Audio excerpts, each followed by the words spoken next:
Record. Here we go. So what we're going to do is I'm going to chat for about 10 minutes, give you a quick breakdown of my thinking for the Comrades in terms of how the training is going to go, just to give you a bit of grounding. All of you are on programs based on this thinking.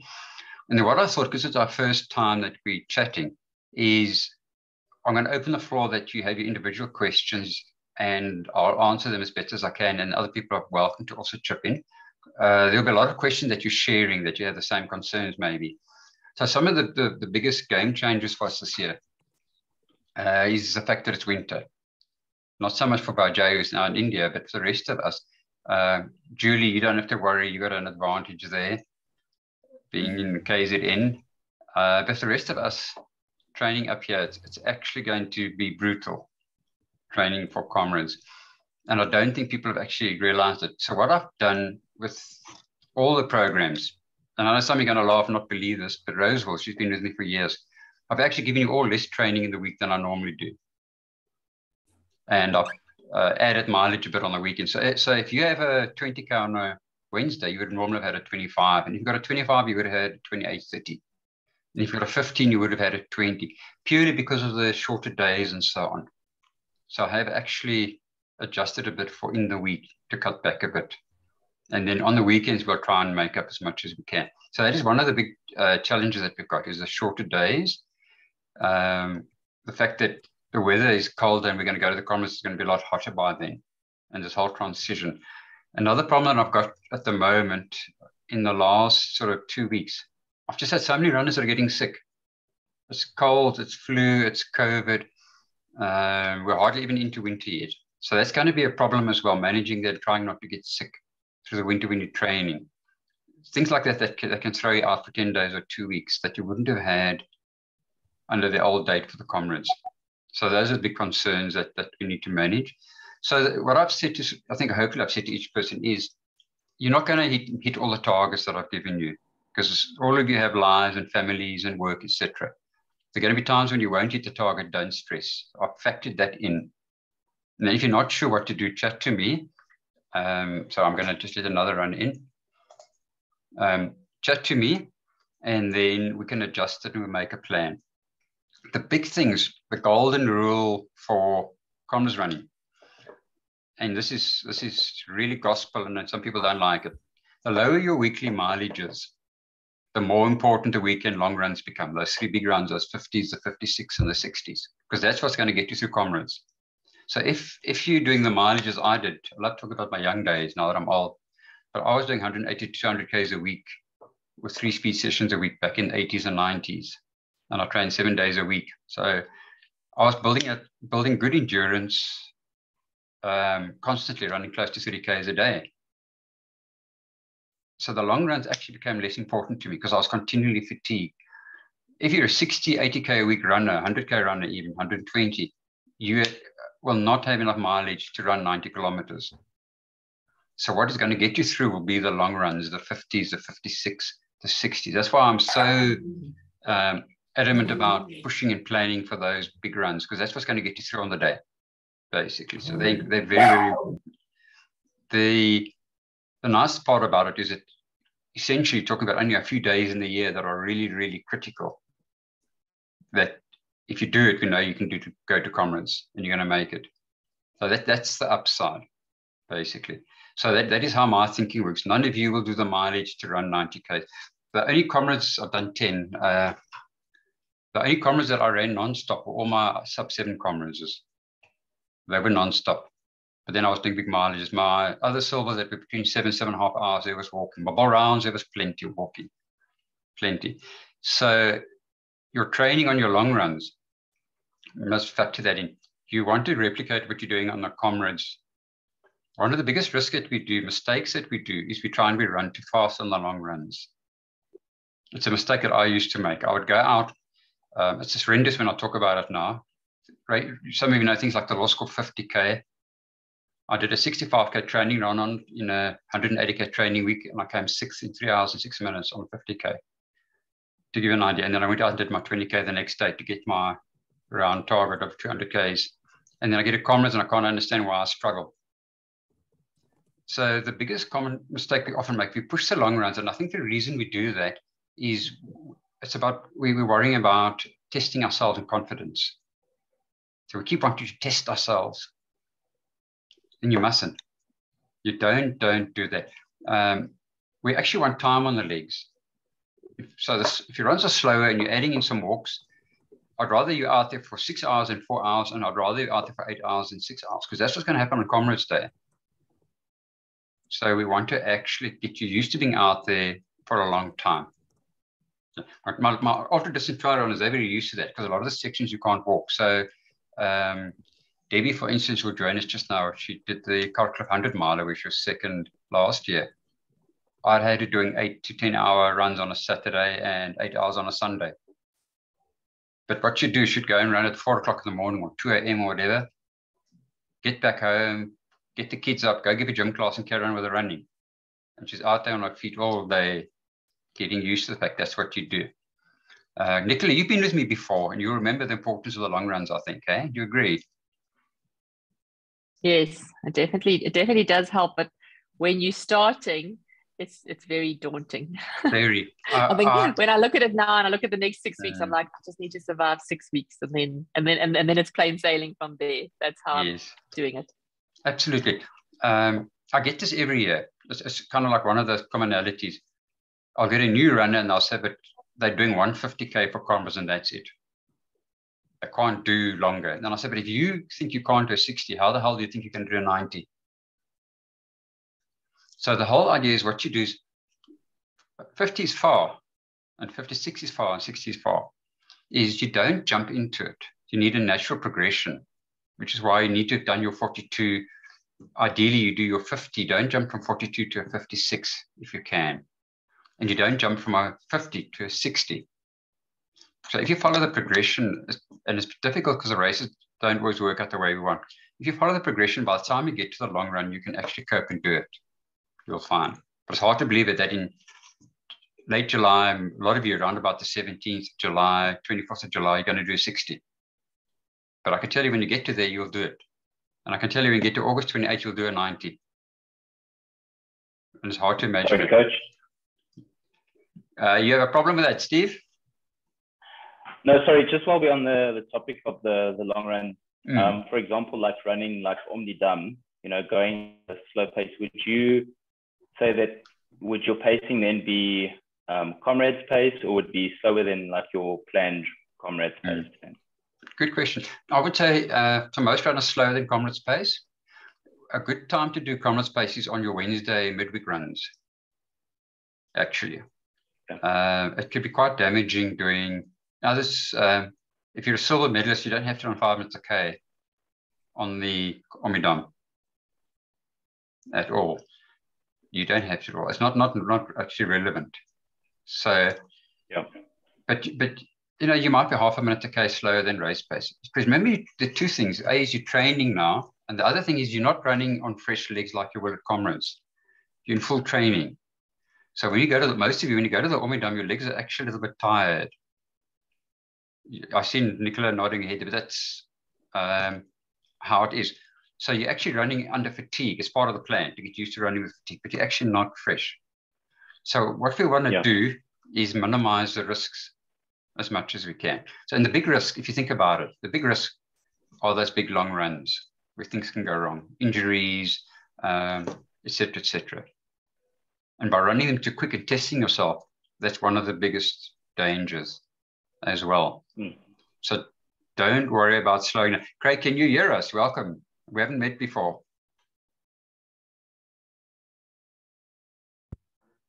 Good evening, Coach. Ah, there we go. Craig is very, very new to our group. So welcome, Craig. Good to have you. What I've said to the chaps, I'm giving a brief overview, and then you can basically, we'll do questions and answers about all your concerns and share ideas a little bit, if that's okay. You're chatting about the long runs at the moment. So midweek runs very much often could be at your Comrades pace, but you also got to remember that there'll be weeks when you're actually tired, where we are going to be slow, and you mustn't worry. Okay, so the hardest runners to coach are the ones that are fixated on pace at this time. You need to actually be listening to your body more. than pace. Yeah. And seeing how you recover. And other problems when you fixate it on the mileage, because then you end up sometimes running when you shouldn't as well. So it's very, very hard. Sharon, this is a bit, you're one of those who pushes the boundaries. You and Rose, by the way, I'm still beginning to, I can just tell you right now. Rose, you listening? I'm listening. I heard slow on Saturday. How long did it take from the time that people said you should come to me for coaching till the time you came because you were too scared I would tell you what to do? A long time, hey? Yes. And like it took me about 2 years to really start. About 2 years that Rose kept putting it off. She was scared I was going to stop her doing what she always does wrong. So that's the plan. Slow things down. We actually stopped all the speed work. And again, some people get very, very worried about the fact that we stopped the speed work. But you don't lose your speed in the time that we're doing. You're building massive base. The moment we finish the 60K and you start your taper, we start to bring back speed work. And that will help to sharpen you up for the Comrades. You don't need a huge amount of sharpening up work. And in that time, you'll do some downhill sessions. So we do hill sessions, which I call a combo session. We will do some uphills and down. Because being a downhill Comrades, it's actually a tricky one. You've got big climbs. In Chunga is a bastard, trust me. Big camber, big climb. You've really got a marathon in your legs. Hey, Steve, you agree? I'll say the climb from Drummond to Bottas on the down run is still my worst. See, so it's easy to underestimate the climbs on the up run. I mean, Cowies, the SA run of 1984, when one of my training mates came fourth, I came third, Chris Reiniger. It talked about it being like 1,000 steps up the gallows, going up Cowies. You come down Fieldshill, you come through Pinetown, and now you got to go up Cowies. And then the fun starts, because then you've got Mayville, Westville. They're horrible. I'm not going to lie to you. But you also have downhills. And the problem is, I often have novice runners, cocky runners. I can name them if you want. They're not here. Love them. They're great. Rose will remember one of them had a route. And before our first Comrades was a down run. And she said to me, I said to Hada, you'll know you're tired on the Comrades when you start to walk on the downhills. And she said, Coach, this is no way in hell I will ever walk on a downhill. And she WhatsApped me off and said, sure, but you're right, eh? You're going to have huge downhills, Bertas and fields. And the problem is by the time you hit it, your legs are actually toast. So the hills that you would normally run and fly down, you're often going to be shuffling and walking. So get used to that idea. That's very, very different. We will do talks closer to the time on how to actually handle it. So the big things now for us, because now we're going through June, July, we'll have another talk late July, but actually this is going to cover the big training, June, July. First priority is trying to keep you guys healthy and free of injury. So it doesn't help you do one amazing session. It looks great on Strava and you can't run for a week. Okay? It's better doing smaller amounts, plugging away at it consistently. And it sounds daunting because you're going June, July, but it also goes by very quickly. When you look again, suddenly you realize, but wham, June, July are gone. This will go by very, very quickly. Okay, let's open up the floor for random questions, and we can take them as they come, as their questions. Anyone got any? Steve, sure. Sorry, Coach, just again with like the pacing. So just again, specifically with Omnidam. So then, if you're going at a slower pace and, for example, you get to Sarki's neck and you're on 36 Ks and you're feeling good and you obviously held back, should you still then control yourself? Obviously, you don't want to push yourself to like, direct your legs down the other side of cycling. But, if you're aiming for, let's say, a bull run pace on a down run, which is about 550, should you still aim for listening to your body, but also not go faster than that pace overall? That's a good question. The rule for the long runs is we actually want you to complete the run with as little damage to your legs as possible. So running 10 minutes quicker is not worth it if it's going to mean more leg damage, because it's going to impact your training in the next week and the week after. You know, if you're looking at it, so I hate using the word looking at the big picture. It sounds so corny, but it's true. Is you might have this one great day because you were feeling good, but how's it going to impact upon your next 2-3 weeks? Because what happens now with the training, what you've got to realize with the training, the two ways that fatigues you in a way, if I can put it that way. The one is from the actual run. You know, you've had a big run and you buggered for 2-3 days. But there's another one that is actually almost as bad that creeps up on you. And it's that gradual fatigue that builds up through the continual training. In other words, you're cocky on the first week and you say, Coach, I can cope with this. I said, let's talk after 5 weeks. So Omidam is very, very early. You've only just started. You're feeling very fresh and cocky now. You come off a massive PB. Tell the guys, let's hear. Come on, tell the guys about your PB, Steve. You smashed it. What was your time again? No, I haven't had a PB in a while. Oh, sorry, I have to give David, Okay, so, but you're feeling good. The thing is, it's very early days. We've still got the whole of June and July. So I would rather you actually finished it.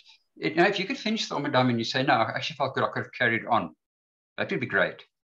You know, because then it means you'll recover quicker than worrying about the times. This would notice it comes back to not worrying about the pace too much and listen to the body. But it's very easy at the end when you get a little psyched up and a little bit of adrenaline and you pick up the pace. And you don't realize the damage that you're doing at that time.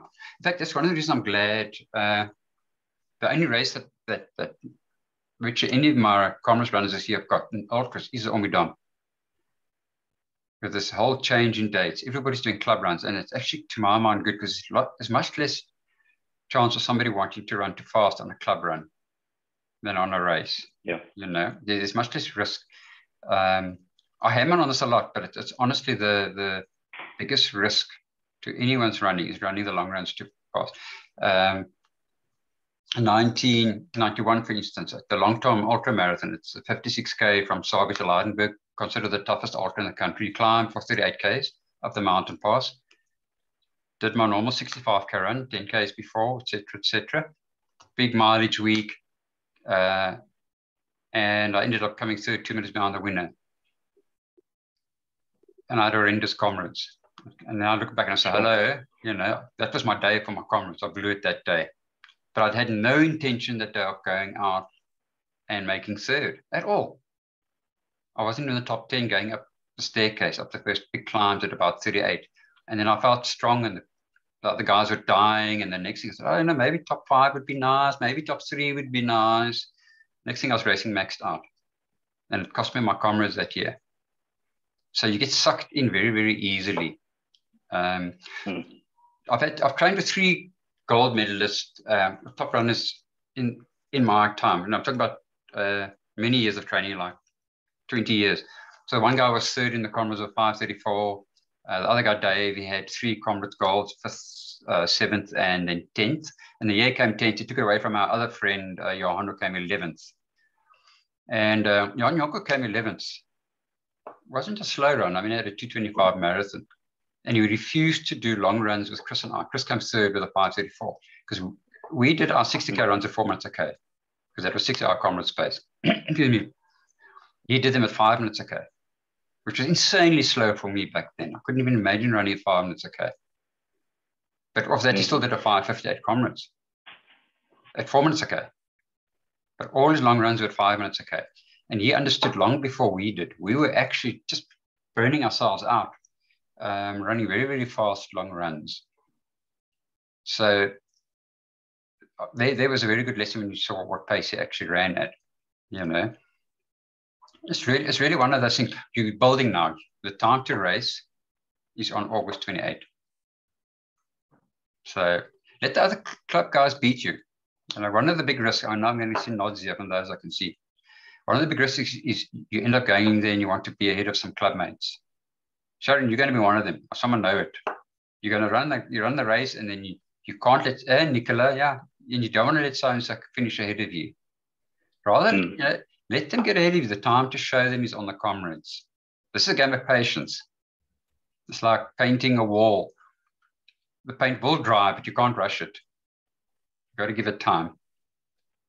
Does it help you, Steve? Does it answer? Yeah, no, perfect. That's my question for now. So thanks, Coach. Yeah, because it looks good now doing Omidam, but it's still a long, long time to Comrades. So I really not to my mind. You weigh the risk and reward, and I'm saying for that little reward, the risk is actually out of proportion. It's not really worth it. Definitely. We're building up now. We don't want to break down. Yeah, I think. Great. Any other questions there? Great, Vijay. Yeah, I have two questions, Coach. First, that how to select the course of long run? Should it be mostly downhill or replicate the course of Comrades?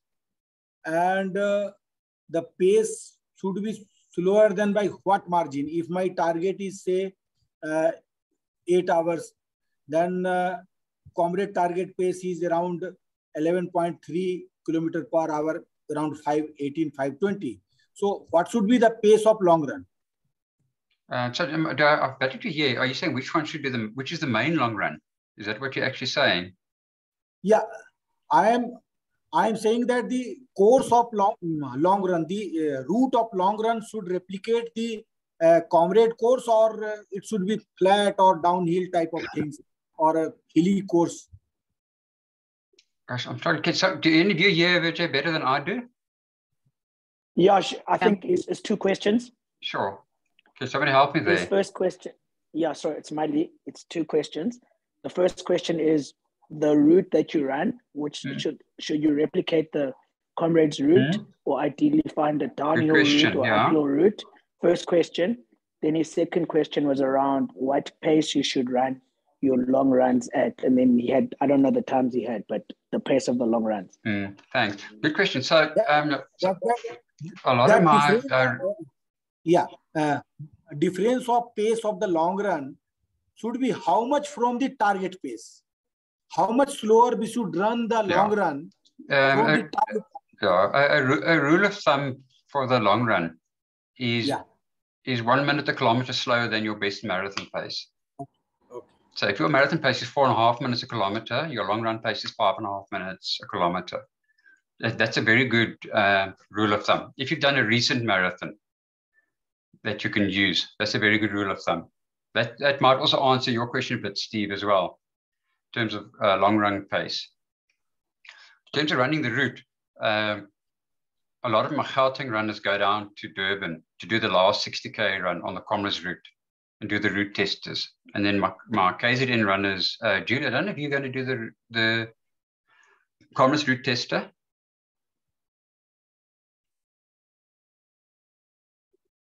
I can't hear you. Your sound is off. Julia, you are mute. You unmute. Okay. Yeah, there we go. I found a way to unmute myself. I think there's one on about the 17th or 18th of July. So are you going to do it? A club run.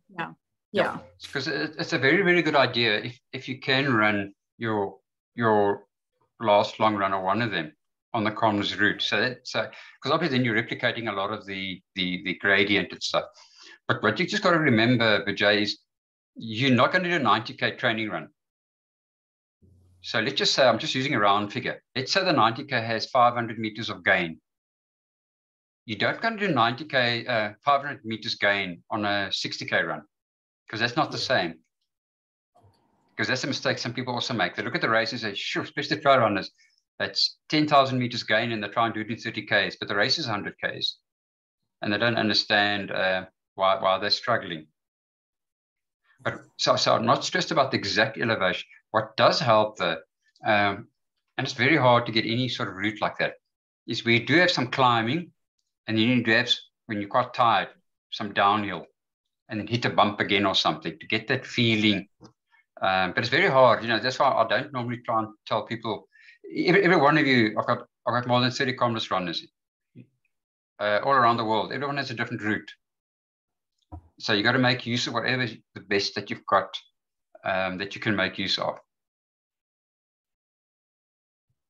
Does that answer your question, Vijay? Yes. Got it. Thanks. Thanks. Anybody else? Hey, just a question from my side.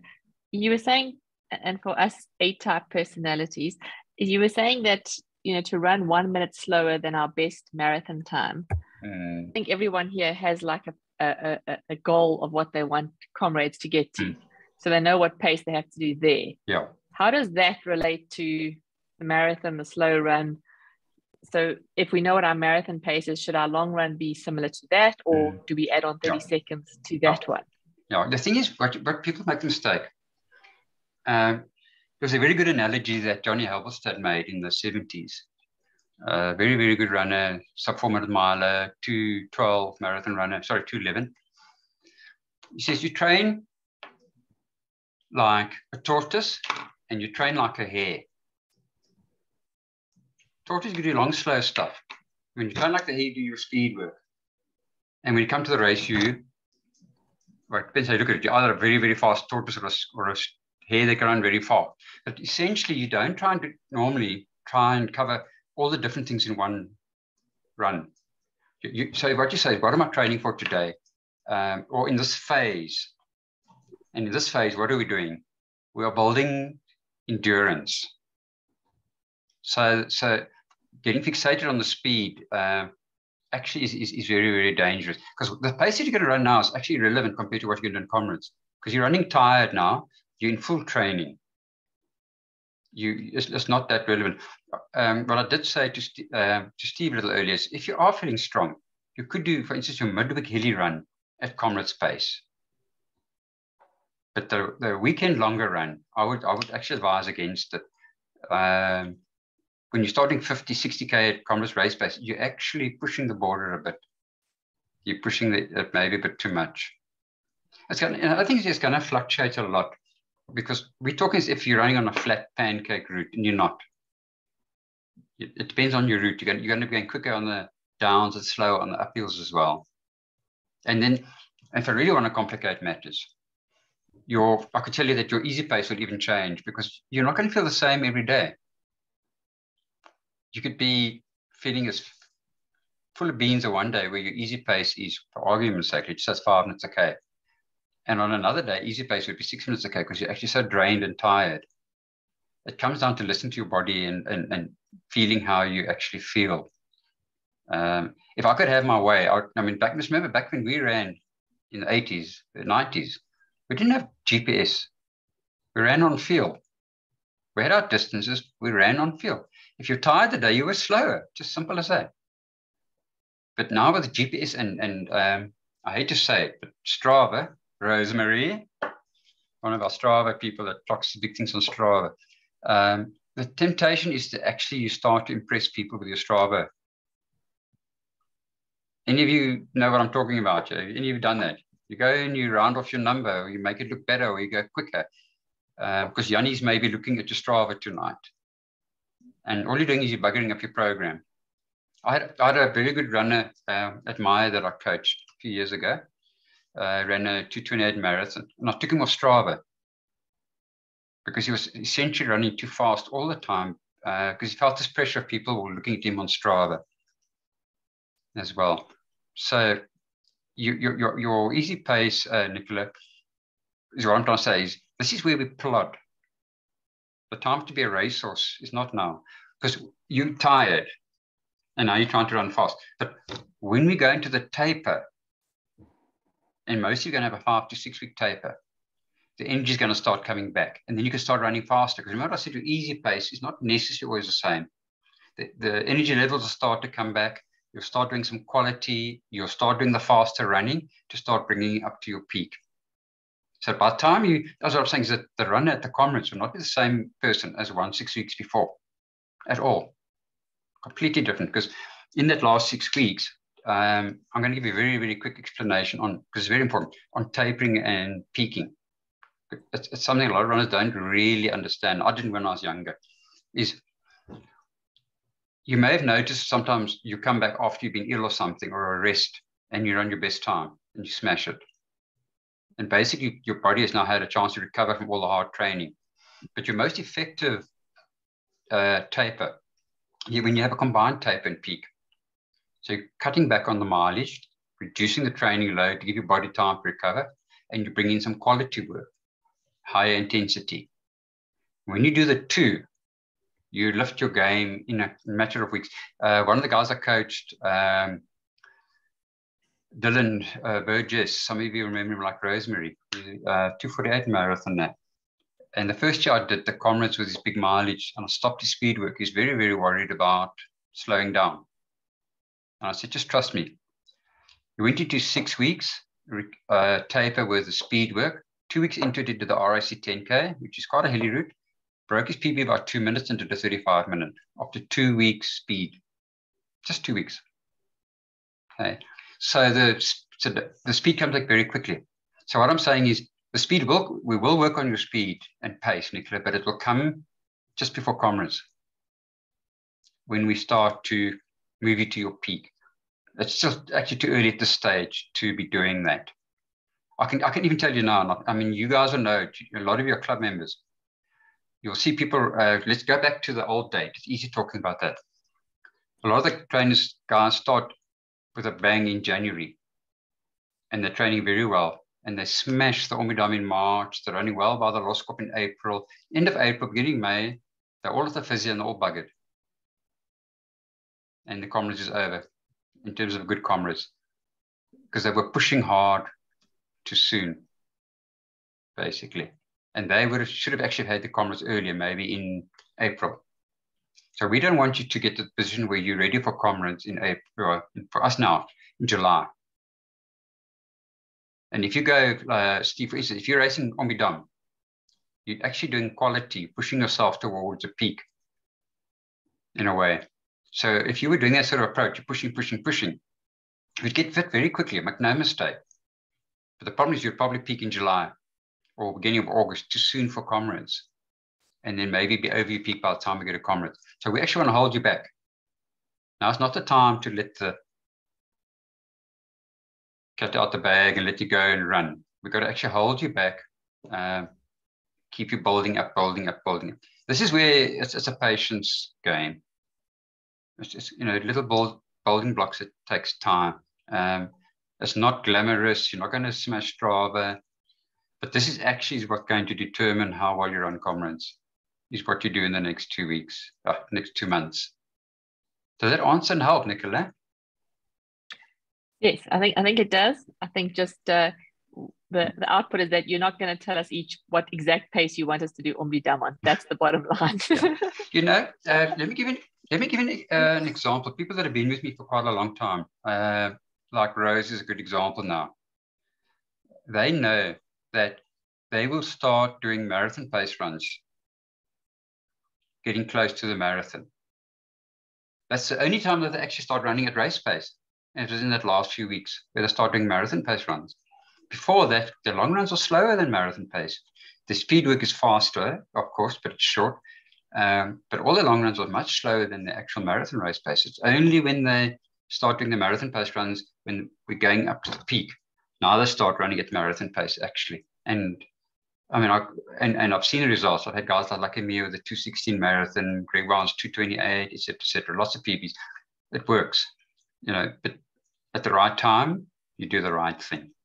It's very, very hard. I mean, I was the guy that didn't understand this for way too long, because I'm a slow learner. I really am. So, any other questions? Craig, you all right there? Because you're quite new to us, so I felt I don't know you. Is that a look of fear on your face? Nah, look, I'm still trying to qualify for Comrades. So, yeah, this is all more kind of for my information and kind of getting, so I really should have gotten a coach a lot earlier. But, yeah. So I'm just picking up. I suppose my only question would be, when would your last long run be before Comrades? In terms of time, do you mean? Do you mean as in how long before Comrades? Yeah, how many weeks before Comrades? Yeah, I can put my volume up a little bit. Yeah, I'm using the computer audio and I've got a hearing aid, so sometimes I struggle. We're talking 5 to 6 weeks before Comrades. ideally. Do the last big run. Because we need enough time for you to recover from that long run, being a 60. It takes about 4 weeks for your legs to actually recover from that 60K. So when you're running Comrades, you're actually only going to start feeling good about the last 10 days. Sounds scary. You think you're going into your taper and I should immediately feel good, but you don't. That fatigue is in your legs for a long time. So 5 to 6 weeks before Comrades. It doesn't mean that you'll do nothing after the last long run. You'll still do another 30 to 40, depending on the runner, but that's the really last major big long run.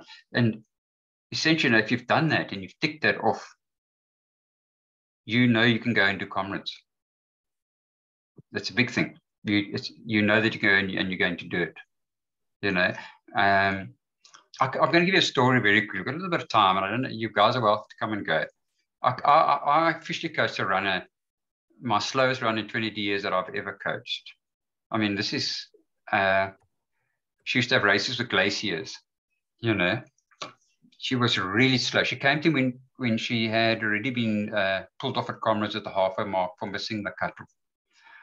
And she wanted to do races like the Kaapse and stuff. And I said, no, your problem is you're too slow. That's your problem. I said, I'll make a deal with you. I said, you will not go to Comrades until I say you're ready. And she said, okay. And she went through, ran a marathon, got to March, ran the Vaal. And I said to you, you're not going to Comrades. I don't know about women when they cry on the phone. This is like a thing they do. It's like horrible when you're a coach. So I said to her, you're not going to Comrades. You're not going to Comrades. And so to her credit, she said, okay, let's carry on. And she carried on that year. And so I get goose flesh. She built up. She was one of these, what we call a slow responder. She had zero ability in terms of athletic ability, but she had a lot of determination, and she just hung in there, and we built up so gradually. She came to the Vaal the next year, qualified for Comrades, and smashed her marathon time by an hour and a half. And then we had a bit of an argument, because I said to her, looks like you're going to Comrades. She said, no, she can't do 3 ultras. She'll do the Omidam and she's done. I said, no. You're going to do a 50, a 56, and a 60, and you're going to enjoy it. And she went to the Omidam. I did the Omidam that year, so I was at the finish, and I saw her coming in, chatting to a male friend.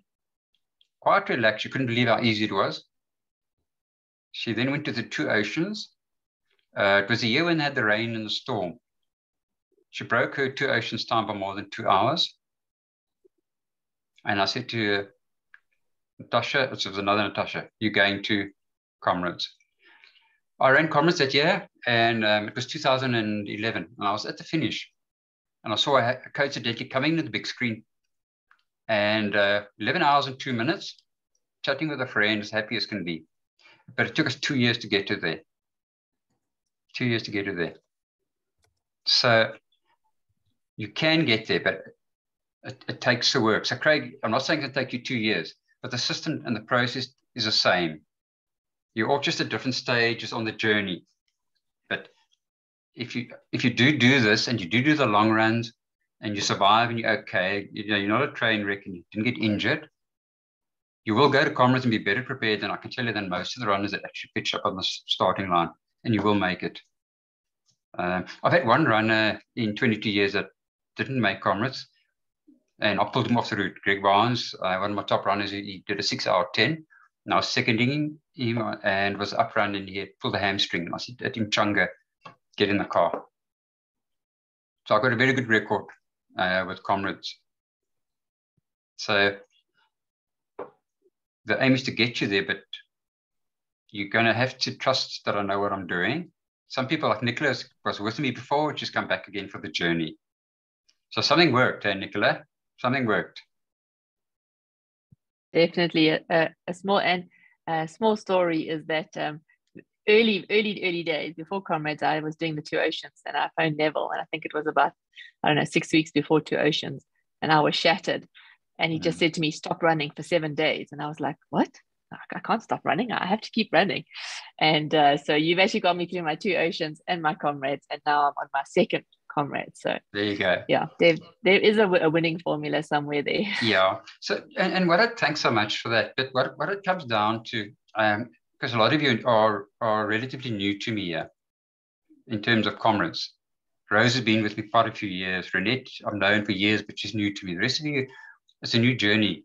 And I always say that in the beginning, it's just an act of faith, because you've heard somewhere that I know what I'm doing and what I'm talking about is going to work, but you haven't seen it. You haven't experienced it yourself. So it's quite hard. I understand that. You've got to trust that I know what I'm doing. When I say don't do that or do that, there's a reason. But I've learned through hard experience, through my years of running, through my years of coaching. I'm not saying it's the only way to do it. I'm not saying that. But I'm saying it's a very, very good way, particularly for people that are busy, that have got lives, got families and jobs and stuff, to get you through there. Any coach's job is to get you to your target and your goal time on as little training as possible to keep you free of injury, actually. So we're trying to get you through there safely. I'm not interested in saying, wow, this guy was smashing it in June and we don't have the person running anymore in August. So that's my approach. It works. I've turned away 2 runners this week who've asked for coaching. Both of them have never run more than 21 Ks. Haven't qualified yet. They want to qualify end of July. And I said, they missed the boat. And I said, look, we could work for next year maybe. And none of them were prepared to listen. They said, no, they're not waiting. So when it comes to something like that, I'm quite adamant. You know, because the thing is, the people underestimate the Comrades. People have been there, will agree with me, because we see a lot of runners doing it. And I mean, let's face it, you see some people there that look overweight, that you think, come on, if they can do it, I can do it. And I can tell you now, I've done 258 marathons and ultras. I've got provincial colors in cross-country marathon, 100 kilometers, trail. Comrades has been the hardest races I've done. It's been Comrades. It's insanely tough. Every year that I get to 70 Ks, I remember why I said last time I'm not doing it again. I think maybe, and I'm just guessing, it's like having a woman having childbirth and you forget what it's like. I don't know, does it happen? But it's one of those things that you can't explain to a novice how sore you're going to be at 70 Ks, how horrible it's going to be and how you're going to hang in. But you'll have the crowds, you've got the vibe, and you will make it. But it's not easy. Craig, I'm not ever going to say to you, Comrades, if it was easy, you wouldn't be doing it. That's why we're doing these crazy things, to get that medal and be able to say that you're a Comrades runner. Great. Are there any other questions? You're welcome to chat to me. Ben? Sure. I've got a question. Okay. Okay. If I run alone, I cannot keep a slow pace. If I go with a group, I can run 5 minutes per K and 6. So if I'm a one man, I'm forever going 4 and 3 and 4 and 3. So that is I cannot really slow down if I'm one man. So if I'm around with a lot of people, I can manage. So that is my other thing. Then my second one, every time I'm running like a race, the start is always 5 minutes per K. Then after 10K, I'm running 3 and 4, 5K to the finish. It's like I'm home now. Why might I go fast now? I start slowing down now because I'm home now. So I have only that problem to run fast to get back home. So all the race I do, the last 5K, it's like I start going down. I cannot go fast again. Yeah, I don't know why. Yeah, it sounds like it sounds possible like two possible reasons. Then the one is you're starting too fast. and you're running too fast and slowing down later. Okay. The other one is nutrition and hydration, that you may be running low on glycogen on your carbs. I'm not sure what you take before the long runs and on the runs and the races. But it might be that you're not getting enough carbs on the run.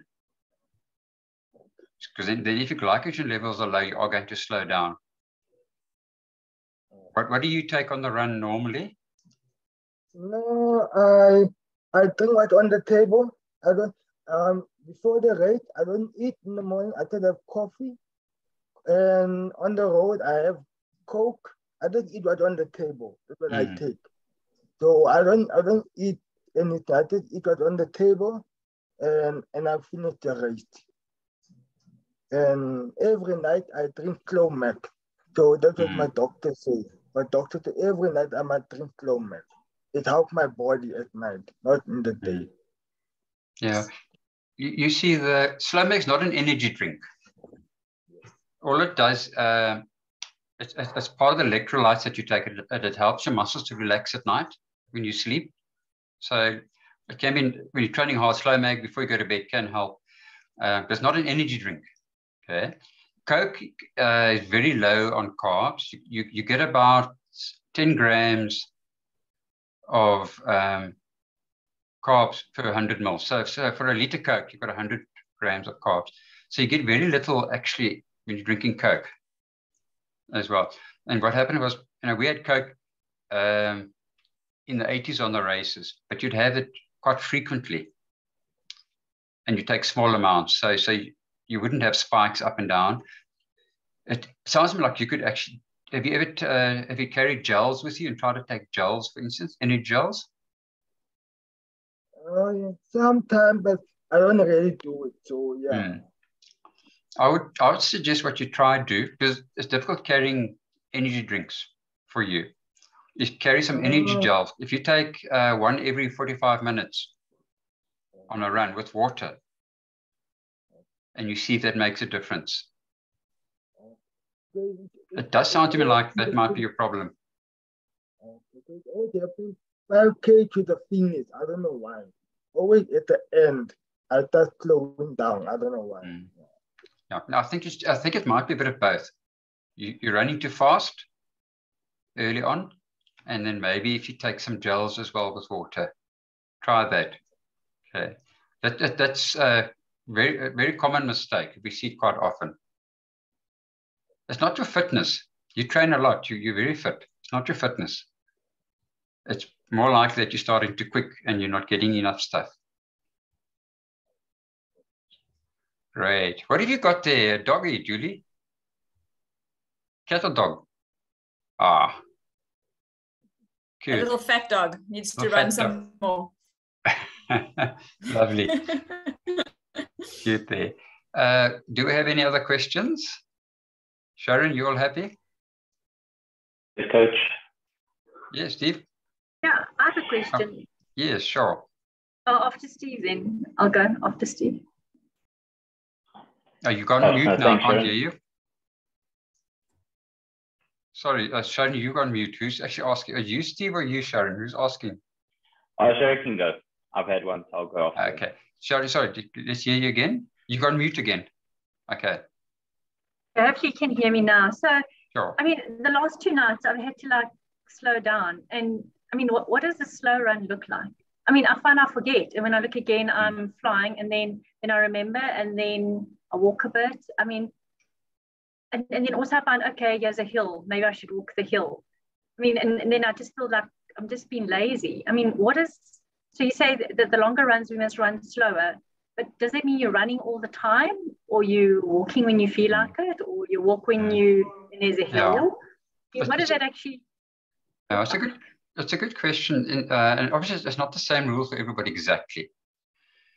One of the things that I always suggest you do is you listen to your breathing when you run. So on an easy pace long run, particularly these weekend long runs, it's your club social run where you're chatting most of the way. Perhaps for short times on a climb, but then most of you will be running. You won't be walking every climb. You know, if you're doing a climb, you might, and you're struggling, you might put in a walk or two, but you're not walking the whole climb. Because if you're going to do that at Comrades, you're going to be out there a long time.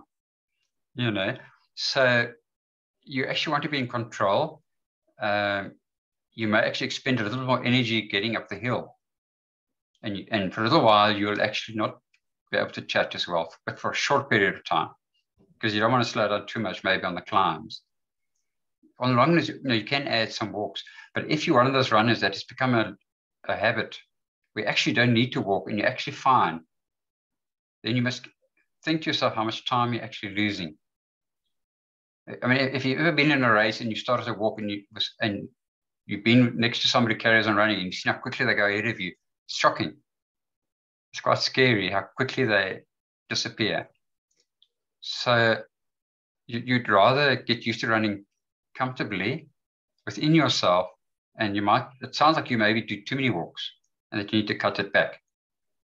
And that you probably can, and that will bring down your times as well. But on the race, you are going to add in walks, but it sounds like you're doing it. I mean, really, a runner like you, are we talking a 10K run? Do you walk? No, I mean, my strategy is always I go like hell until I can't. I mean, that's what. so you know, typically the second part of the run looks far worse than the beginning part. But now when I have to start a run off at a slow pace, I really struggle. It's just not easy to do. Because you're feeling good, you want to go, but now you have to remember, oh, I must slow down. You know, it sounds like you need to actually be between the two extremes for you. Otherwise, not as slow and not as fast, basically. You know, we all have a comfortable speed. One of the things I should actually also just, you know, while I keep saying to runners slow down, something you must remember, we actually have a range of speed that we are comfortable at and that we work very, very well at. And that if you go too fast or too slow, you become inefficient, where you're actually uncomfortable running too slow. So maybe that's what's happening to that. You're actually going too slow. There's not an endless thing saying, you know, there's no limit how slow you can go. There's a range that you're running within. And I suspect what's happening is you're either going at that side or that side. And actually, we want you maybe more in the middle, where you're more comfortable. So perhaps you're taking it too much to heart and you're actually going too slow, you know, extreme. And it'd actually be happier somewhere in between the two. Maybe try that and just see. But that might make a bit of a difference. You know, I keep hammering on going slow because maybe people run too quick. But yeah, it can happen that you, and I think it's also, if you're talking very, very slow, we get lazy. You know, if we're running fast, we're psyched up. I see you agreeing with me there. You know, it's like, wow, we're smashing it today, and I get mentally strong, and I want to really run hard. So I think perhaps between the two extremes might be where you should be. So maybe try that, and we see. But just at the moment, because I've also been quite adamant about, you know, because you've just come off COVID, where we really do need to be slow at the moment and not take risks, you know. So that's actually one thing we must just remember. Right. Any other questions? Renette, is jy nog daar? Ons is amper klaar en jy het nog nie 'n woord nie.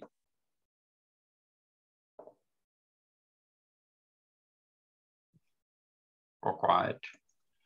Sorry, Coach, that's fine. Sorry, Steve, you've got another question? Yeah, sorry. So just two questions. The first question. So, you know, with Skyrun, I remember we had like a lot of heat runs that helped with like the climatization and stuff like that. So, you know, I know we spoke a lot about, you know, the heat runs helped with like your blood plasma and all that. So I wanted to find out, would you recommend us doing heat runs only 2 weeks before Comrades, or should we start looking at long runs, perhaps the weekend long runs, the 25Ks, doing those late in the day or even in the afternoon? Very good question. Very good question. I was going to approach this later in the talks because we're going into winter.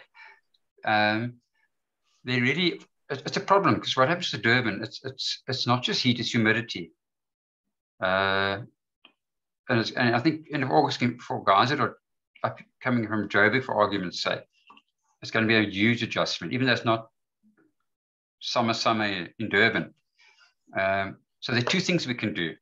So the one is, as you say, is to try and do some of the longer runs, go out a bit later, get a little bit more sunlight. But let's fact, really, July in Gauteng, in the middle of the day, it's actually still cold, and I'm running bloody dressed, covered up. It's actually not even warm, So it's going to be very, very hard. August might, even August will be cold, get a little bit warmer. But so one of the things I read about, two things you can do. The one is obviously you can start lowering up clothes so that you sweat more. They get basically effective use running in heat and humidity. The other one is a very fascinating study that I was reading that I haven't done myself, where some of the top trail runners would train, and what they do is they do sauna baths, go to the gym and climb into the sauna and get used to basically the heat and the humidity. And apparently it has a massive effect on that. Thanks, Julie, on your way. All Sorry. Good. No problem. We've got people coming going. I need to leave. Thank you very much. Okay. It's been lovely having you. Bye. Thanks. Bye. Thank you. So what you can do is use the trial sauna. I haven't tried this myself, but this is actually what the guys were doing, because they had to prepare for races in a lot of heat and humidity with the same sort of problem. And apparently it's extremely effective. I'm going to have to read a bit more on it. In other words, to say, how often do you have to do it to get benefit? Yeah. And things like that. But I think that could be something that we can definitely look at for those that can get to facilities like that. It's a definite worry for me going into August, coming from here. Even August up in Joburg is miserable, So it does worry me, definitely. So it's something I want to read up more on that I might suggest. But like I said, it's something I haven't tried. I've never been in this position, training for a ultra marathon with my heart and human, and I'm training in the cold weather. It's just never happened to me. So, okay, so you could run in theory wearing bundled up, a bit more than you normally would, tracksuits and stuff, that you sweat more. But then I just want to say two things, two risks. If you increase your sweat rate and you're running in the cold, the moment you stop, you freeze. You have to be very, very careful with the gear you're wearing, then you get sick.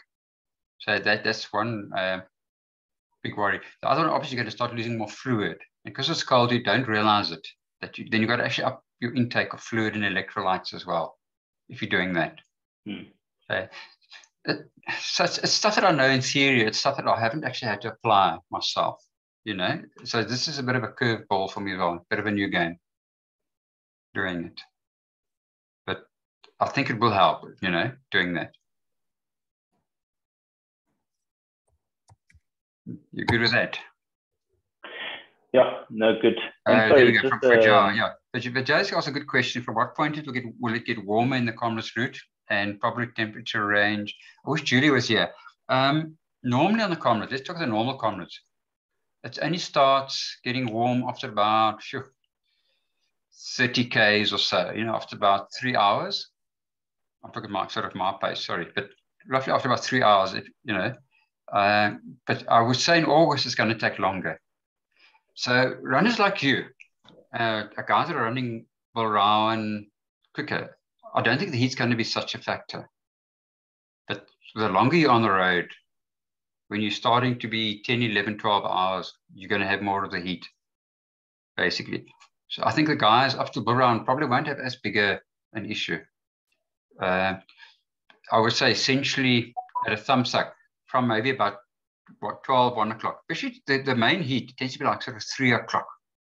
About 3 in the afternoon, would be your worst. And then 4, 5 o'clock, it's cooling down again quite quickly. Great. Anybody else? All good. Sorry, Coach. Just another question. Sorry, I know it's quite unconventional. I mean, I know Gaptace used to do it when he used to run Comrades, but those are like the top runners. I don't know if you've had any experience yourself or other runners that used to change their shoes towards the end of Comrades or 30 Ks to go, perhaps change socks, I just read up on a bit of literature for like guys that perhaps sweat a lot like myself, so that you actually develop like quite a bit of blistering like on your feet, so perhaps to wipe down and change, similar to trail running. Yeah. I don't know if you've got any input with that. Oh, we did a shoe change with Greg Barnes when he ran his 610 Comrades. Not because we wanted to, because we had to. Took a spare pair because he was worried about his shoes giving him trouble, and they did on the down run, and then come up to Elveston Tower after you come through Drummond going up. He was running with the Teletubbies, the Russian twins, and he was like just pointing at his shoes. And we did a quick shoe change there. But it was because we were worrying about the shoes. Generally speaking, your shoes should be fine. You don't have to change it. You can carry spare shoes and stuff. One of the risks for that is the moment if you stop, there's big risk of cramping, especially if you're bending down, because you're going to probably, if you haven't changed the shoes. So we had already planned that if this happened, Greg wasn't bending down at all. I cut his shoelaces off, took his shoes off and his tracker, put the other shoes on. I had to tie them, and I hope I tie them right, not too tight. Put the other tracker on, go, and it worked. But because if you're starting to bend down like that and you're playing with your shoes, the chances of triggering a cramp if you're late into a race is very, very high.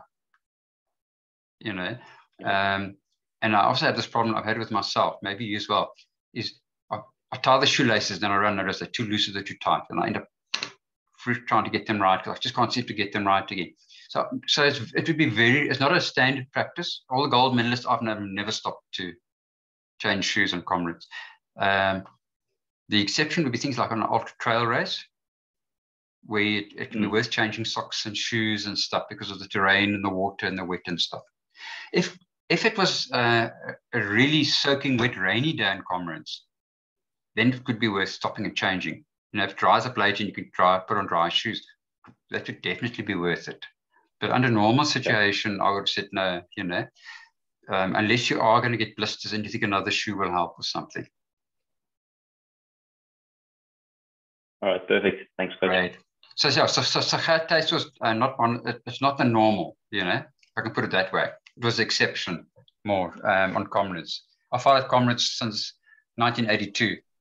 It's definitely the exception. Definitely.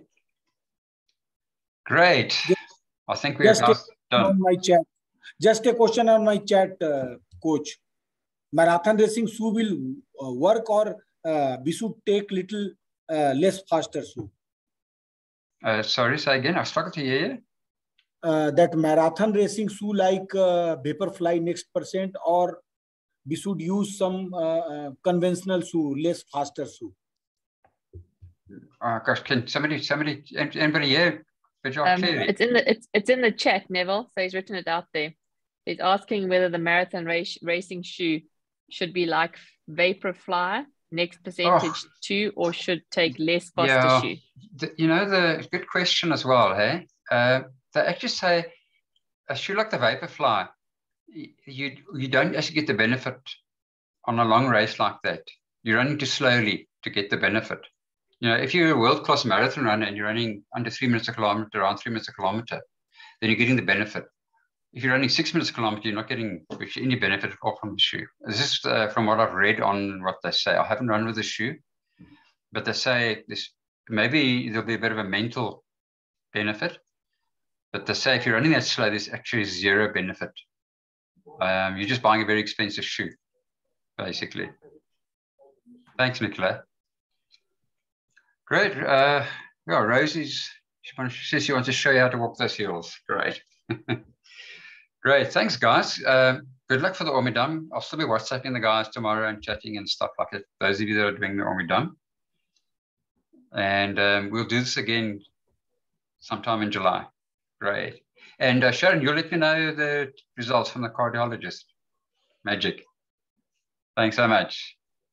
Great. Let me just end the taping. See you guys. Thanks.